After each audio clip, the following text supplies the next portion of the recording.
Bill Doyle, Worcester Telegram. Brad, I'm sure everyone wants to ask you about Kelly, but I want to ask you about Isaiah. His first Game 7, just how do you think he responded? He got off to a pretty good start and then turned it on late in the third. Yeah, no, he was terrific. And the 12-2 assist to turnover, you know, is as powerful as the 29 points.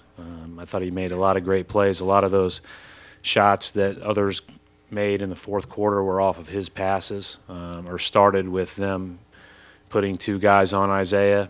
And man, is he a tough guy? He's dealing with more stuff physically, and obviously gone through what he went through. You know, at the start of the playoffs, it's pretty remarkable. Sharp Blakely, Comcast Sportsnet. Brad, Kelly obviously had a huge game for you, but just talk about your bench as a whole. It seemed everyone you turned to was able to give you something of great value tonight. Yeah, I mean, I think the bench was a big factor in Game 5 and Game 7. Certainly was as well. You know, throughout the series, the home team's bench seemed to, you know, play really well. So I thought our guys did a great job. Obviously, Kelly gave us that enormous lift of scoring in the fourth quarter, but really in the first half as well, having 12 at halftime on 5 of 7. And then I thought Jaylen Brown and Marcus Smart were really good. You know, Marcus, I thought, played as hard as he possibly could, and he was, you know, exhausted. You know, and that's a good feeling when you win, when you've left it all out there. Coach Steve Buckley, Boston Herald. Before the game, you channeled some Bill Belichick. You spoke of the idea of doing your job, staying in the moment, and focusing on the task at hand. I know you weren't speaking of Kelly Olynyk specifically, but wouldn't you agree that he delivered on all of these points? I thought our whole team did. Going down 6 in the third, I thought we just stayed the course.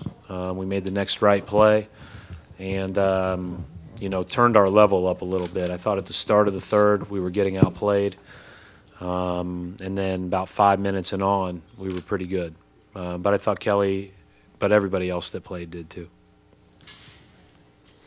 Brad, your initial thoughts on just facing off with the Cavs on Wednesday night with the quick turnaround and just the challenge you guys have ahead of you there? I mean, they're tremendous, the defending champs. I think they're playing better this year than they did last year when I watch them, at least. So, you know, we've got a quick turnaround, and we'll get ready for Wednesday night. Well, Brad, I know Marcus hit a couple of big hoops as well, but can you talk a little bit about the other things he did to influence the game, block shots, rebounds? Yeah, I mean, those plays are huge. Like the block at the end of the half when, you know, they're already got a lead and now you block a shot and then you go down and shoot free throws.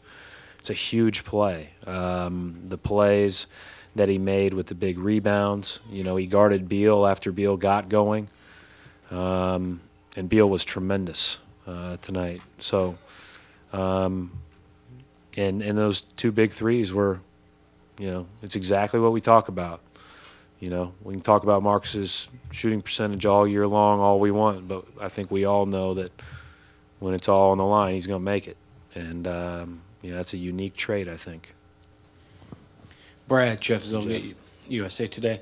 You mentioned Isaiah, what he's going through physically, emotionally as well. What have you gleaned over the years of the athlete's ability to, if this is the right word, compartmentalize and get beyond what they're going through to produce? Yeah, I mean, I think that was extremely obvious during that first playoff series, especially with all that he had going on.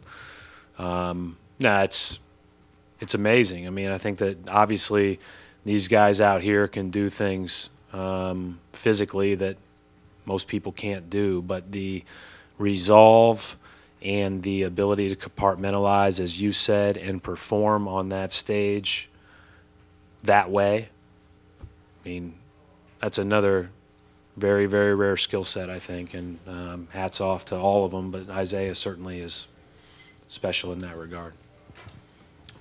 Brad, Steve Bulpett, Boston Herald. I'm guessing you'd like more time to prepare and scheme for Cleveland, but is it almost better to just roll into it after this? I've seen him play before. You You know, we played them 4 times. I think they're better than any of the 4 times we played them, including the last one where they smashed us. So we're going to have to play really well. And so as we go into tomorrow, the most important thing the coaches can do, the assistant coaches that have already worked on the scouting stuff ahead of time, and myself, is make it as simple as possible in a short turnaround, which is easier said than done against these guys. But what a special opportunity to get a chance to compete against them. Brad, we talk a lot about taking steps in this league, and you guys, the core of this team, has gone from a team that hadn't won a playoff series to now winning 2 and getting to a conference final. What does that say about you guys and how far you've been able to progress over the last few years with this group? Yeah, I mean, I don't know. I don't get too much into that stuff. We just kind of stay in our lane and try to get better, and you know, again, let the chips fall where they may. If Kelly doesn't go nuts and they throw in a couple more threes, we're not talking about the next step, right? So I think the bottom line is that our desire is to continuously improve, to give ourselves the best chance to be there as many times as possible. And, you know, it's hats off to our guys. You know, I think a lot's been made to them about the last 2 years. And, you know, the first year we played Cleveland and you know, I thought that we were lucky to even be in the playoffs. Last year, I thought we did a lot of good things and probably played better at times than was discussed. And then, you know, it's good to be able to validate the progress by winning a couple rounds. But I think the bottom line is that there's always tomorrow. And so you just focus on tomorrow. Brad, Taylor Snow, Celtics.com. The atmosphere tonight seemed to be at a different level. How much of an impact do you think that played, and how important is it to maintain that going into the next round too?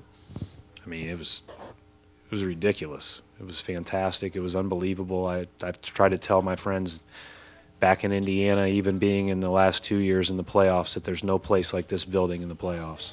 And, you know, I'm not sure that I've even felt that this building had ever reached this level tonight, at least since I've been here.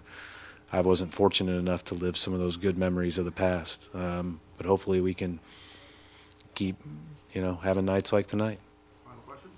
Jared Weiss, CLNS Media. At the end of the third quarter, when they subbed out Morris, you started trying to set screens really high, open up space. What did you see with that lineup that they had out there that you could take advantage of and start that run? Yeah, we did that in the first half too, quite a bit.